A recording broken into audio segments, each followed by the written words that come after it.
Mes très chers amis, Shabbat Shalom Mevorach, Medaber Israël Chavim Muhan. Maintenant, on est Parashat Vayigash, 5785, et on vient de sortir de Hanouka. Le moment où je vous parle d'ailleurs, c'est Zot Hanouka, le 8e jour de Hanouka.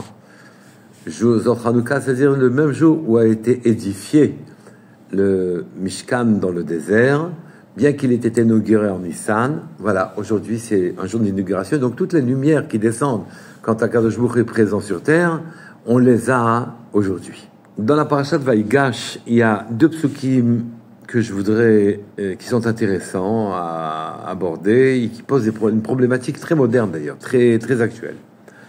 C'est que Yosef s'est dévoilé à ses frères.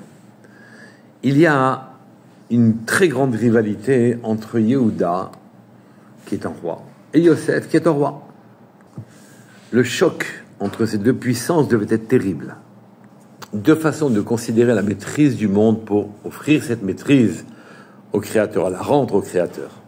Yehuda va être envoyé par son père en Égypte quand ils vont descendre, pour simplement y installer des yeshivot, installer des endroits où on étudie la Torah, sans se soucier du reste du monde, en survivant dans un océan de matérialité, en survivant et en faisant que la Torah gagne. C'est la royauté de Yehuda.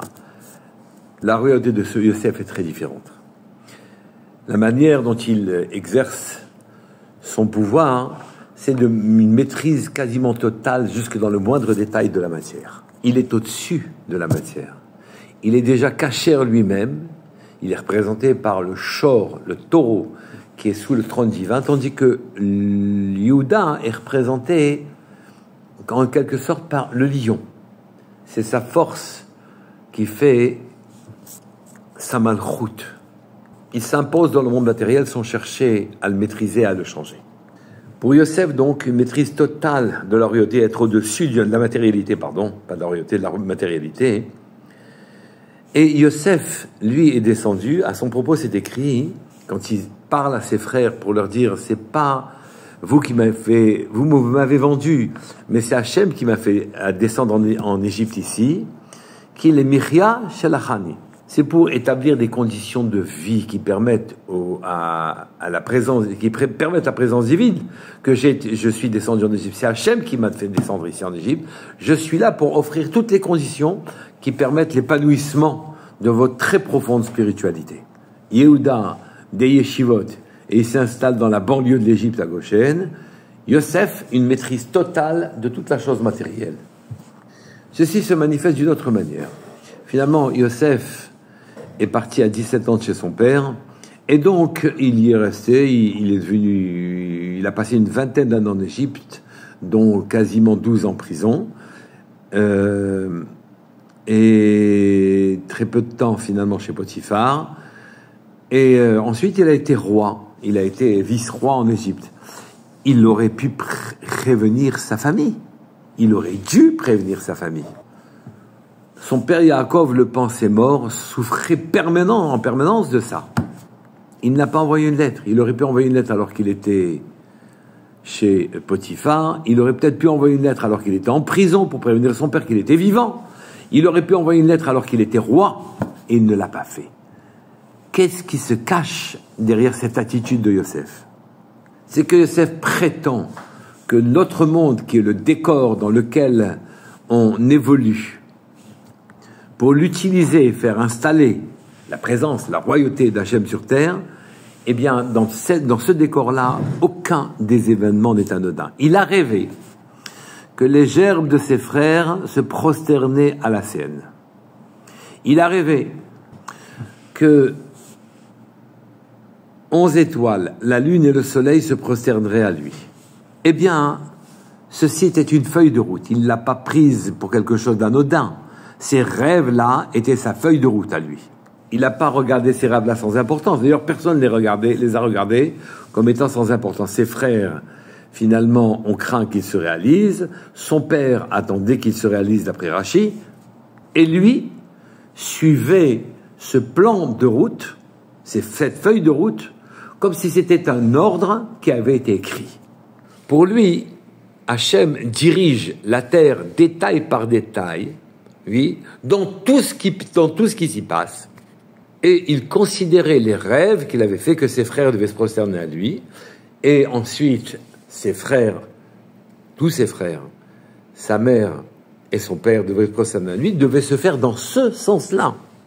Or, s'il avait envoyé une lettre à ses parents, à ce moment-là, ils auraient tous été venus en Égypte, et même s'ils s'étaient prosternés immédiatement, alors à lui, en tant que roi, alors à ce moment-là, c'est toute la famille qui se serait prosternée à lui, qui se serait soumis à lui, mais il n'aurait pas eu la suite de 2 rêves.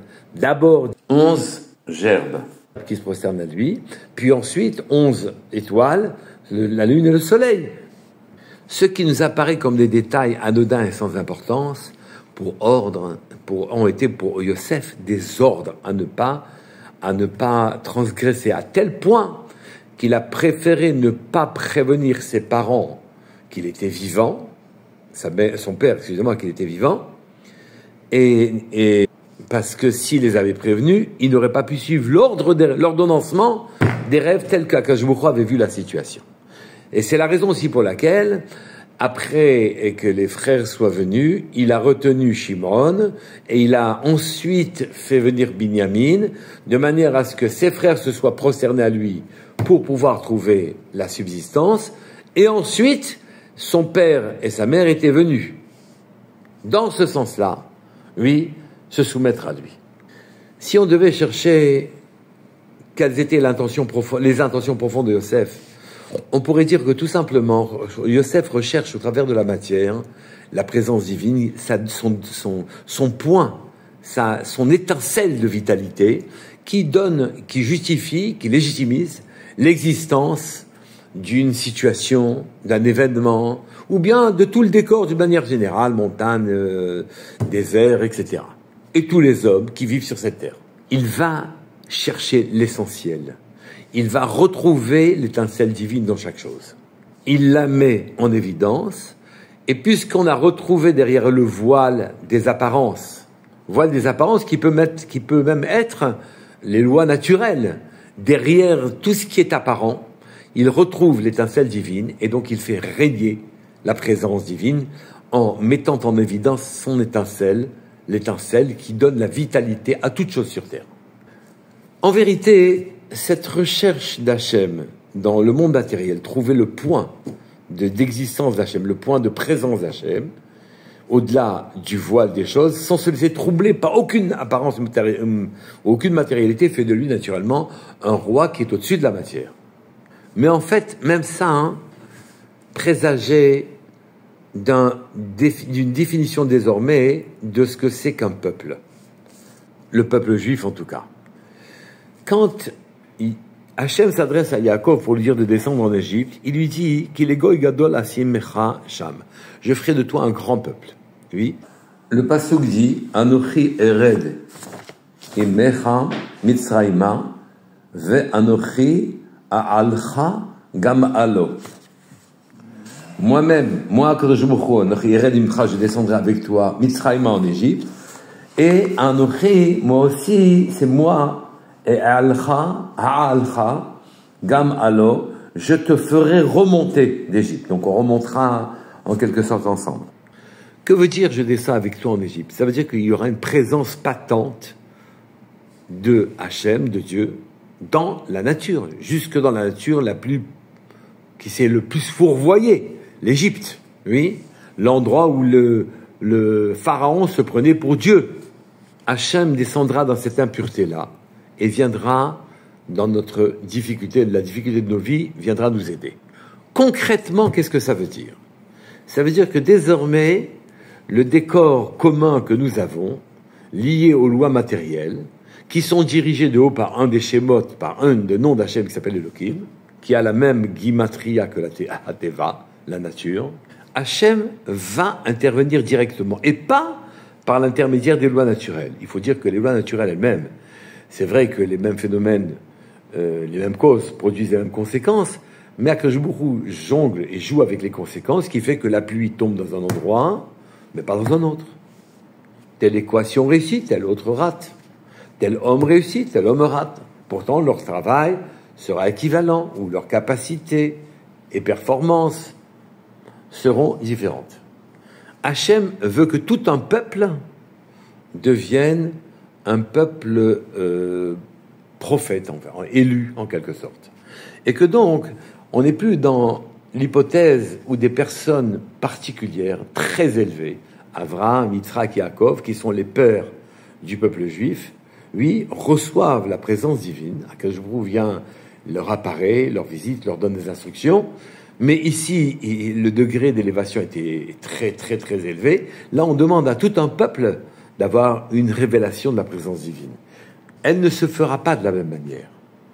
Elle se fera un peu de la façon dont Yosef gère le système de royauté qu'il a mis en place, c'est-à-dire une maîtrise parfaite de la matière.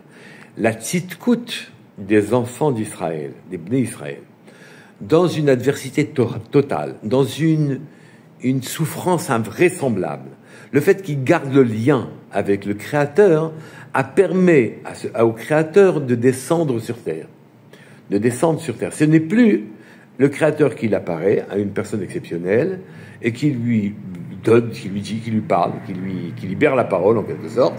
Non, cette fois-ci, c'est le Créateur descend lui en bas et se manifeste dans le décor qu'est le monde en sautant par-dessus les lois naturelles. Il va y avoir 10 plaies en Égypte qui n'ont rien à voir avec du naturel. Des serpents qui deviennent des bâtons qui deviennent serpents, le Nil qui se transforme en sang, etc.